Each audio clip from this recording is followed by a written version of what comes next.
Selain umat Islam, umat agama lain, mereka juga masuk surga. Jadi kita tidak perlu egois, karena surga ini luas, jangan kita kapling milik sendiri. Terlalu sempitlah surga itu nanti kalau hanya untuk milik kita saja. Lah emangnya neraka sempit? Neraka juga luas Pak Yai, ya perlu diketahui. Orang dari zaman Nabi Adam sampai Nabi Muhammad itu perbandingannya sedikit sekali orang masuk surga.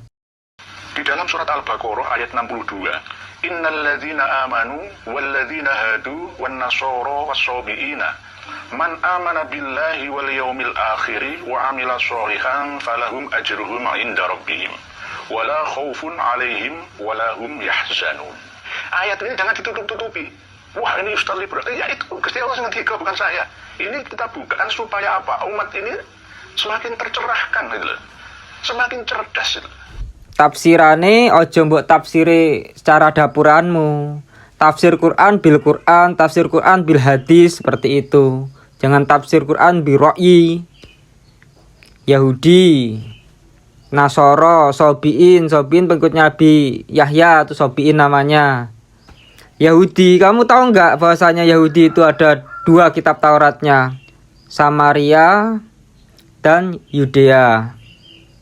Terus di dalam Yudea ataupun Yahudi tersebut kitab Torahnya itu masih dalam masorehnya itu ada 2 riwayatnya, bin Aser sama riwayatnya bin Naftali. Lah kamu malah ribet lagi, kamu nggak tahu apa-apa hal ini, tentang hal ini kamu nggak tahu apa-apa. Belum lagi Textus Receptus kalau apabila Kristen sama Text Majority, kamu nggak tahu hal ini. Di dalam Samaria dan Yahudi itu ada 2 Taurat, sehingga perbedaannya itu sampai hari ini belum selesai-selesai dan belum kelar-kelar. Makanya turun Al-Quran untuk apa? Untuk ngerot perbedaan tersebut.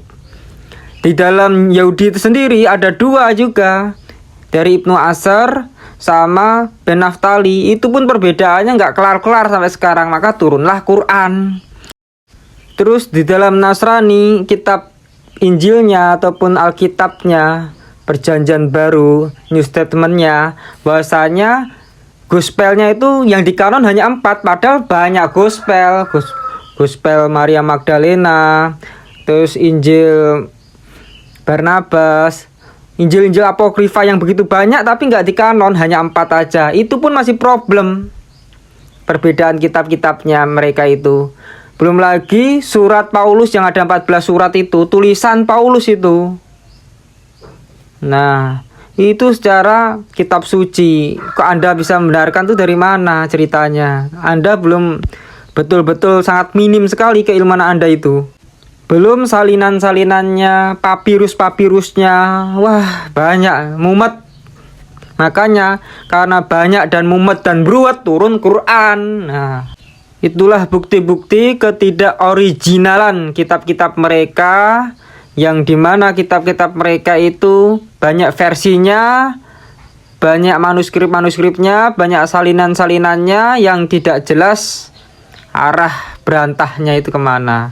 Maka turunlah Nabi Muhammad SAW untuk menerangkan agama kepada umat manusia. Inilah jalan yang lurus. Lalu membawa Al-Quran sebagai petunjuk ajaran Nabi Muhammad SAW kepada umat Islam. Nah, tentang tafsiran tersebut, orang yang Yahudi Nasrani itu masuk surga, terus Sobiin itu pengikut Nabi Yahya masuk surga. Ya betul, itu di zaman dahulu, sebelum Nabi Muhammad SAW diutus. Pak Kiai ini gimana ya, mumet ya. Ketika Taurat masih original, belum banyak versinya, bin Aser, bin Naftali, itu dari kalangan Yahudi sendiri loh. Belum lagi di Samaria. Yahudi sama Samaria saling bertentangan Tauratnya. Semakin cerdas. Mungkin ini bisa booming sampai ke seluruh dunia nantinya, ya saya akan siap, asalkan dengan dialog-dialog yang didasarkan dalil. Wah, Ustadz ini nggak pakai tafsir, ini ayat yang muhkamat ini, bukan mustabihat. Dulu itu saya waktu masih mondok, saya lebih percaya kitab kuning daripada Al-Quran. Saya semakin dijauhkan dari Al-Quran. Karena apa? Saya harus memakai itibar tabir-tabir dari kitab kuning. Padahal Al-Quran itu ada yang muhkamat, ada yang mustabihat. Oke, kalau mustabihat ya kita perlu tafsirnya. Kalau muhkamat kan sudah jelas gitu loh. Kenapa harus dibikin tidak jelas? Sebenarnya sing tidak jelas itu panjenengan Pak Yai. Gak jelas, gak gelem sinau. Gak bisa bahasa Ibrani, gak bisa bahasa Yunani. Susah tuh akhirnya. Bahasa Arabnya pun pas-pasan juga, tambah susah lagi. Wah, itu parah tuh. Makanya oleh karena itu kita harus memperdalam ilmu biar kita ini gak asal bicara seenaknya. Wallahu ta'ala bishawab.